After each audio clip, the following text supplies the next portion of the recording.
So, as an AT&T user, I decided to switch to T-Mobile for a month just to see how things went. As you guys know, 5G is beginning to roll out in a lot more states across the US, and as an AT&T user, I can say that AT&T's 5G has not been the best so far. After hearing about T-Mobile's mid-band spectrum, I was like, that is sick, I need to try that. This video is not sponsored in any way, shape, or form. T-Mobile didn't pay me for this video. I just wanted to try T-Mobile myself using their test drive service that they offer with the new iPhone's eSIM feature. As you can see, I'm not using dual SIM, my SIM card slot is empty.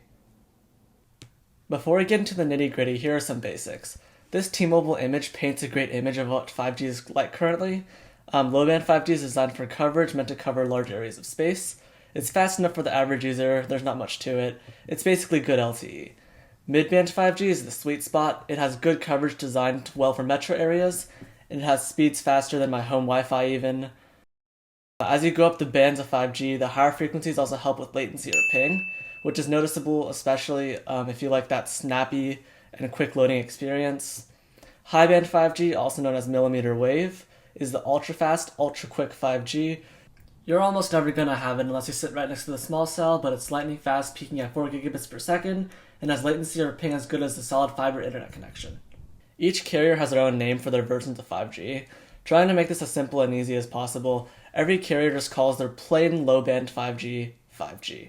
AT&T calls their mid-band and high-band 5G, 5G+, and T-Mobile calls their version 5G UC, or Ultra Capacity. So this video is going to be split into 4 sections: coverage, speed, 5G, and price. Without further delay, let's get right into it. Coverage. Starting off with coverage might not be the most important thing to a lot of people since some of you probably just go from point A to point B daily, but it's still a point worth mentioning. I'm from the Bay Area, and although we basically have every carrier and their mom setting up cell towers here, not all of it is 5G yet. Yes, I know, 5G is another category, but it's worth mentioning as it's becoming more widespread across the country. Taking a look at these coverage maps, AT&T has all of the major parts of the Bay Area covered in 5G nationwide. For all the rural areas up in the mountains, it still has LTE for the most part. T-Mobile is a little bit of a different story. They actually show their mid-band and millimeter wave map on someone, but just looking at this map, they got quite a bit of 5G ultra capacity coverage along with their standard low-band 5G and LTE. Putting these side by side, AT&T has more coverage without a doubt, and in my experience, T-Mobile has had low signal at 1 or 2 bars at some specific locations, which AT&T does not have an issue with. Now, of course, this is very subjective to me and where I'm from. If you don't spend a lot of time in urban or suburban areas, not having good coverage could be a deal breaker. AT&T has actually been rolling out FirstNet, which is a first responder network based off of their towers, and of course, first responders need to have the best speeds and coverage possible. So for that AT&T wins in coverage, let's move on to speeds. Speeds are becoming more and more important these days. More so than coverage even, with so many people accessing the internet these days. When it comes to cell coverage, there are 2 aspects to think about. There's the coverage, and there's capacity. If there is a really fast tower but it only reaches parts of the city, then you have good capacity but bad coverage. On the other hand, if you have full bars across the whole city, but speeds can't load anything, then you have coverage but terrible capacity. Anyways, for my testing, AT&T was more consistent with speeds overall. It would always have about 50 megabits or over on LTE, or 5GE, because AT&T is just like that. Uploads were alright, even though they weren't amazing. Moving on to 5G low band, this is where AT&T shines. For my testing, AT&T has really good nationwide 5G. I'll throw in a chart just to show my average speeds, but yeah, not too bad for me personally. For this graph, I combined 5GE and nationwide into the same chart because, realistically, I can't even tell the difference which one I'm on half the time, and they perform very similarly with the exception of the ping being slightly lower on LTE, no clue why. But the results show really consistent, 155 average download and 30 average upload. Really good, not even going to complain. So switching over to T-Mobile, I instantly felt the change. It was much slower, the ping went up to 40 or 50, and it shows in the results. Now keep in mind, I did not include 5G UC in this chart because this is comparing nationwide 5G and LTE, since this is what users will be on 90% of the time. Based on the charts, the speeds were very hit or miss. Sometimes they would be great, and sometimes not so great. But T-Mobile also suffered a lot of congestion issues on 5G and LTE. Maybe test drive has a lower priority level? I don't really know, but it was much worse than AT&T, averaging at 61 and 18. However, I was sure to get a ton of 5G ultra capacity tests in. As you can see, average of 486 down and 61 up, with an all-time high of 707 down and 125, which is pretty impressive. Huge difference. So at least for me, and anyone else living in a place with UC coverage, T-Mobile wins speeds. I have two tests around AT&T's millimeter wave network at two locations that I had to drive to because they were so remote. Speeds are alright, but for being millimeter wave, it's not fast enough or available enough to be a factor in speeds. So for consistency and overall stability for the network, AT&T wins, but it just depends on what you're interested in, whether it's speed or consistency, because T-Mobile does win speeds.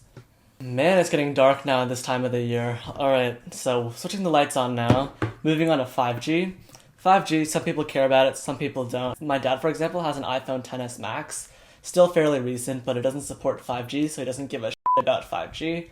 Not all devices today can access 5G or take full advantage of it, but for those with a newer iPhone or Android phone, this might be really important to you. So AT&T so far only has nationwide 5G and millimeter wave in my area, but for all we know, it's basically just nationwide 5G since I've only connected to 5G Plus so many times. But overall, 5G from AT&T is mediocre at best. Unfortunately, C-band is not out yet in the Bay Area, so maybe when that launches, that might be severely different. T-Mobile, on the other hand, uses all three types of 5G. They got the nationwide, mid-band, and millimeter wave. I have not personally tested much millimeter wave for T-Mobile. I don't even know if it's out yet, but it's probably great based on the Reddit posts I see. Chances are, if you're on AT&T, you know how bad 5G is. It's not much faster than LTE, if at all. And you're lucky enough to be from a city where they offer 5G, well, think again. Have fun tower hunting. I've been to San Francisco numerous times, and I have yet to find 5G+, which is pretty disappointing. I am fortunate enough to live near a 5G plus zone, but it's only in a tiny area that's basically irrelevant to the people unless you're working in those buildings. T-Mobile, on the other hand, millimeter wave 5G is still limited, but I think that having a good mid-band makes up for it. I don't know about you, but I'd rather have a consistent 600 megabits per second download across the whole city than having 1 gig in like one corner of a street on Pier 28 or whatever it's called. Who even goes there? Anyways, until AT&T C-band rolls out here in California, T-Mobile wins in the 5G space. AT&T makes a good effort in low band, but the real 5G isn't even close to T-Mobile or Verizon. Price. Price is a huge deciding factor for a lot of people. Well, lucky for us, T-Mobile is actually the most affordable compared to the other major carriers. Coming in at $60 for T-Mobile's entry-level plan, that's not a bad price for entering 5G with unlimited data. Also, don't forget, T-Mobile offers a test drive service for anyone who wants to try their network. So that's what I did. It was definitely a fun experience. AT&T's entry-level unlimited plan starts at $65, a little bit more expensive, but still not a terrible starting price for 5G. Both carriers have their most premium plan at $85 for one user, and for all unlimited plans, no matter what carrier you're on, even Verizon, you'll get good nationwide 5G coverage as well as LTE, and whatever benefits they come with. Not going to get too much into detail, but TLDR, T-Mobile is the most affordable carrier, AT&T is more expensive. Overall, in conclusion, if you're happy with your current plan carrier, don't switch. It's probably not worth the hit, considering the uncertainty of any carriers at the moment.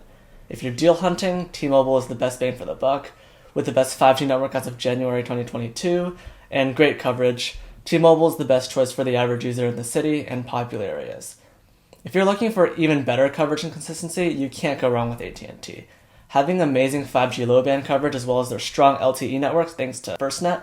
If you don't necessarily need 5G or have a 5G-capable device like my dad, this would be your go-to option. If budget isn't an issue for you or you just want to go full out on your cell plan, go with Verizon. With the most benefits, best coverage overall, amazing 5G service about to hit the road, you can't go wrong with their service. I hope you guys enjoyed this video. This is something I've never done before on this channel, but I'm pretty interested in the future of 5G, and I hope you learned a little something from this video. If you would like to support me in making more videos or potentially trying out Verizon or FirstNet for AT&T since they don't have a free test drive service, feel free to donate to the channel using the link in the description. But apart from that, thanks for watching.